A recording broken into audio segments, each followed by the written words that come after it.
Nous sommes, disons-le, à moins de 48 heures de l'ouverture du congrès, du 12e congrès du PDCI-RDA. Souvenez-vous, grâce à vous, hommes des médias, de la presse écrite, depuis avril 2012, j'avais posé le problème du congrès du PDCI-RDA qui jusque-là était un sujet tabou. Pour avoir exigé le congrès du PDCI-RDA, j'ai subi les plus grandes humiliations, les invectives. Oui, j'ai été classé au rang des personnes indésirables. J'ai été même bastonné à Bonan, aspergé de carburant. Parce qu'à cette époque, c'était un crime, justement, d'aborder la question du congrès du PDCI-RDA. Et pourtant, vous savez bien que, immédiatement après les élections présidentielles de 2010, un parti sérieux et responsable se met au travail pour préparer les prochaines échéances, c'est-à-dire 2015. Notre candidat naturel, le président Bédié, je réitère ici devant vous, pour qui j'ai la plus grande admiration, oui, a déclaré en homme de parole, connu comme tel, en 2010, qu'il ne ferait pas comme l'autre, c'est-à-dire Abdoulaye Wade, qui s'entêtait à se maintenir à la tête de l'État sénégalais. Et que si jamais il n'était pas élu, il s'imaginerait ou s'inventerait une autre forme de vie en dehors de la sphère publique. Et qu'il était ainsi à son dernier combat. Vous savez, la procédure au PDCI-RDA pour désigner un candidat à la présidentielle, surtout que le président du parti n'est plus le candidat naturel, nous avons besoin de deux examens. Le premier, c'est le congrès, et le second, c'est la convention. Il commençait donc à se poser matériellement au PDCI-RDA un problème de temps, si tant est que nous étions préparés à aller aux élections de 2015. C'est pourquoi nous avons insisté pour que ce congrès ait lieu avant fin 2013. Dieu merci, notre voix a été entendue en fin de compte. Écoutez, à vaincre sans péril, on triomphe sans gloire. Je voudrais féliciter tous ces militants, ces sympathisants du PDCI-RDA, ces milliers, ces secrétaires généraux, ces jeunes et les femmes qui ont cru en ce combat et qui m'ont donné par leur soutien la force de le mener jusqu'à ce que nous soyons là où nous sommes.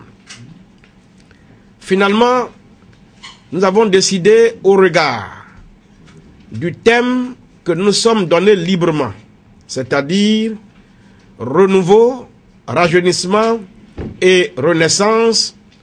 Nous avons décidé d'offrir notre candidature comme réponse aux aspirations légitimes de nos militants de base. Mes chers amis, mes chers frères, depuis quelques mois, vous m'avez suivi, vous m'avez encadré, vous m'avez accompagné. Nous sommes à quelques jours, disons à 48 heures, de l'ouverture du congrès du PDCI-RDA et je pensais qu'il était bon de faire le point avec vous.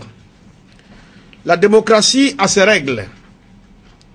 Quand on est en compétition, surtout de cette nature, il faut fixer les règles de base.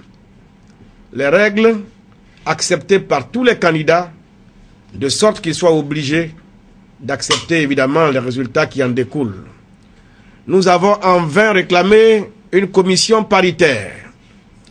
Le président Bédié et le camp du président Bédié est resté sourd à ces revendications, par souci de ne pas provoquer le clash, surtout parce que nous devons renégocier notre unité, notre cohésion après le congrès pour faire face à la présidentielle de 2015. Nous avons dû accepter ces manquement grave à la démocratie, mais il y a quand même des faits qui ne peuvent pas passer sous silence. À ce jour, alors qu'on nous fait obligation de recruter nos scrutateurs, 200 parmi les congressistes, à ce jour, nous n'avons pas encore la liste des congressistes, de ceux qui vont participer au congrès. Le camp Bédié continue de tripatouiller cette liste, justement en écartant les secrétaires généraux qui sont acquis ou manifestent une sympathie pour nous. Partout à la base, on a procédé au remplacement pur et simple des secrétaires généraux élus depuis 10 ans qui ont été à la tâche pour leur priver de ce droit-là. Dès cet instant-là, nous allons installer à la maison du PDCI même un QG pour recueillir tous ces secrétaires généraux qui ont été donc exclus, écartés des listes et remplacés purement et simplement par d'autres Ivoiriens pour venir voter pour le président Henri Konan Bédié. Le bureau politique, l'instance suprême, a décidé que les jeunes ne participent pas au congrès, que les femmes ne participent pas au congrès. Un quota de 10 places a été donné à la JPDCI RDA. Vous avez lu vous-même dans les journaux que j'ai été destitué, comme pour vous dire que ce n'est même pas à moi de faire la liste des 10 jeunes qui doivent aller au congrès. Première chose.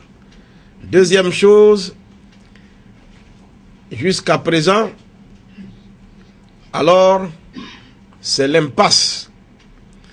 Le bureau politique a décidé que ne participent au congrès que 50 membres du Grand Conseil.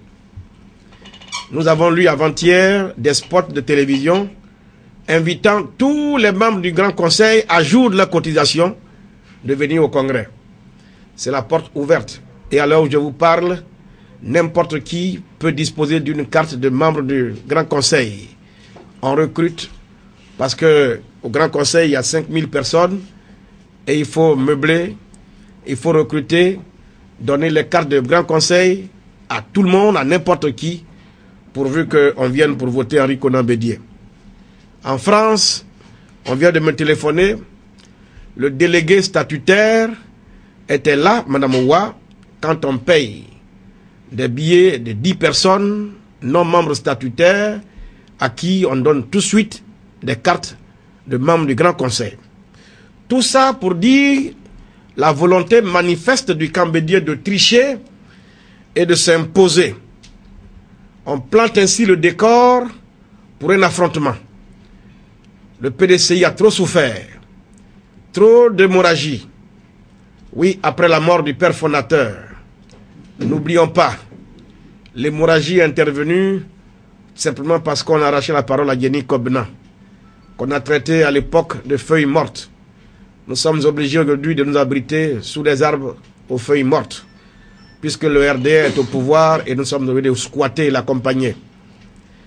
Après l'épisode donc du RDR, il y a eu l'épisode de l'UDPCI.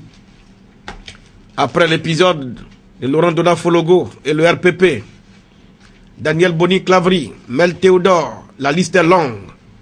Il faut que M. Bédié, qui a hérité de tout ça, prenne conscience que l'heure est grave, que nous n'accepterons plus jamais qu'il favorise une seconde hémorragie.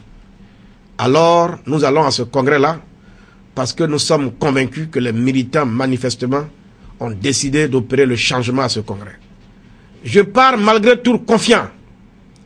Malgré tout confiant, parce que les militants ont commencé à quitter l'intérieur du pays. Et je peux vous dire, je n'ai aucun moyen de pression sur nos militants.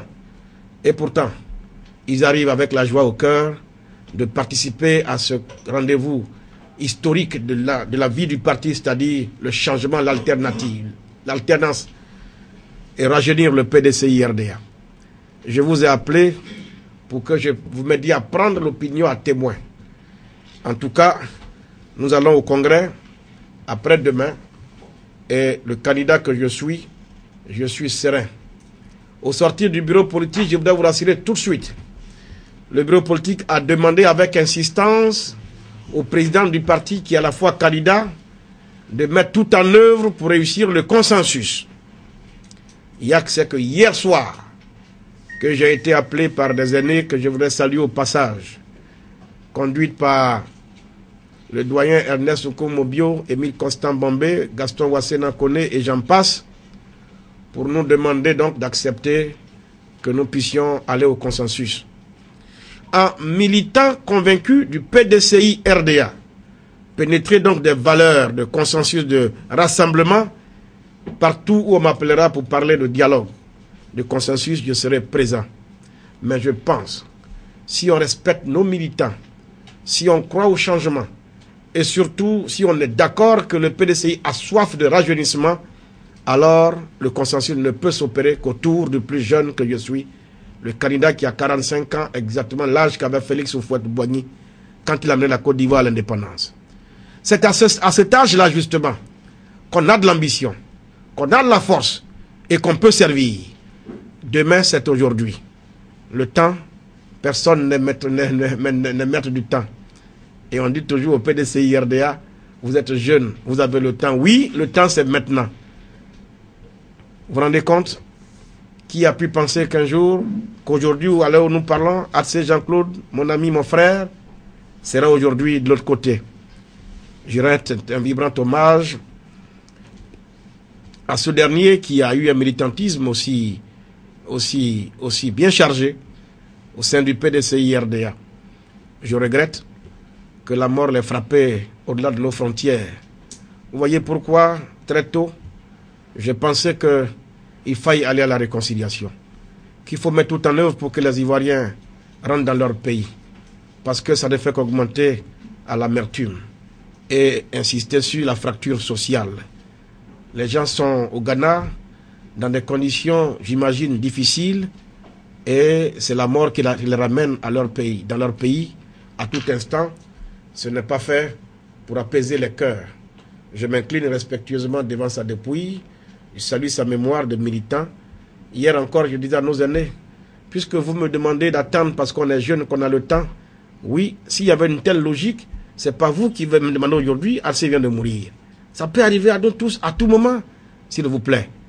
Nous sommes à 2 ans de l'âge qu'avait Obama quand il accédait à la tête de la plus grande puissance au monde. Allez-y en Angleterre. Le PDCI RDA ne peut pas continuer d'offrir cette image au monde, aux Ivoiriens, aux jeunes, pour dire c'est un parti des vieux. Non. L'heure est venue donc d'aller au changement, d'aller au rajeunissement. Je vous remercie. Et je le dis que souvent on pose des actes, peut-être sans se soucier de l'impact que ça peut avoir sur la vie donc, de la structure. Le PDCI, comme je le dis, est né du syndicat agricole africain. C'est un parti de masse. Vous croyez qu'à cette époque-là, déjà, on pouvait demander à un cultivateur, un agriculteur, de payer, Houphouët-Boigny de payer 18 millions de francs CFA. Donc, petit à petit, Bédié veut en faire un parti d'élite de ceux qui ont de l'argent. Mais combien sont-ils en Côte d'Ivoire, en nombre, je veux dire, qui ont l'argent et qui peuvent gagner à eux seuls une élection? Non. Le PDCI RDA n'est pas le parti des riches, c'est un parti de masse où les pauvres et les riches, tout le monde se côtoie et peuvent s'épanouir en même temps. C'est un acte dangereux. C'est un acte dangereux. Je n'ai pas voulu l'attaquer tout simplement parce que je sais que c'était destiné à me freiner. Mais pour montrer à Bédié ma détermination, je peux lui dire que ce n'est pas 18 millions qui vont me freiner. Je n'en ai pas personnellement, mais le même soir, il s'est trouvé des amis qui sont venus me dire on t'accompagne parce que tu as un projet auquel on adhère, il faut qu'il se réalise. Et même s'il augmente à 100, 200 millions, je vais payer. C'est le dernier bulletin dans l'urne qui va nous séparer, Bédié et moi. C'est le dernier bulletin là qu'on a déposé dans l'urne là. C'est ça qui va nous diviser, c'est ça qui va nous départager. Est-ce que vous savez que pour une bataille interne, j'ai 2 mecs de mes collaborateurs qui ont été licenciés. Benjo a chassé mon coordinateur de la JPDCI et lui a arraché son pain quotidien. Mon ami Terra Sinali a été suspendu de ses fonctions de directeur de cabinet à la mairie de Plateau. Mais ils n'ont pas subi tout ça parce qu'ils étaient assis dans leur salon. Ils l'ont subi, je suppose, pour le combat que nous menons. Quand on a atteint ce stade-là, c'est un stade de non-retour. Et plus personne ne peut nous arrêter. Vous voyez que c'est pour Bédié seul que jusqu'à présent, on n'autorise pas l'ouverture de la candidature. Parce qu'ils savent très bien que pour l'instant, Bédié dans l'illégalité ne peut pas être candidat. Il faut attendre que le texte soit modifié comme il pense. Mais à cet instant précis, je me poserai une question, est-ce que les textes, même modifiés, peuvent être appliqués immédiatement? C'est là que mon avocat va travailler. Mais moi, mes hommes vont travailler. Vous voyez, moi j'ai une méthode. J'ai une méthode en tout. Et je vais faire en sorte que chaque fois que je pose une action, dans ma façon d'évoluer, je sois le moins irréprochable possible. On est en démocratie. Avant de faire la leçon aux autres, il faut s'assurer que toi-même, tu es dans le vrai. Donc, c'est une méthodologie qui est en cours. Eh bien, à l'instant où, si par extraordinaire, nos militants décidaient de modifier les textes en faveur de Bédié, il peut aussi se faire qu'on décide que le candidat ait 50 ans. Qu'on introduise une clause pour dire que le candidat ait 50 ans, et comme il n'y a pas 50 ans, si on ne réussit pas à me freiner par les 18 millions, on fera autre chose. Eh bien, ça veut dire que le débat ne fait que commencer. Mais, voilà. Allons-y étape par étape. J'ai fait le tour, la Côte d'Ivoire. Je connais l'état d'esprit de nos militants. Je sais ce qu'ils veulent. Je sais comment ils viennent au congrès. Je vais vous dire que ce congrès-là, je ne sais pas, mais je vous le répète, vous serez surpris. Moi, je vais le gagner. Je vais le gagner, donc je n'envisage pas autre chose. Le plus important pour moi, c'est le temps qui nous sépare du congrès à la présidentielle. Que Dieu nous inspire à trouver le candidat capable d'aller battre n'importe quel adversaire au premier tour qui arrive là, mais qui soit accepté de nos militants pour que nous soyons plus solides et qu'on se donne un peu plus de chance. N'oublions pas que les dernières élections, nous avons déjà été 3e. Hein, et nous connaissons déjà notre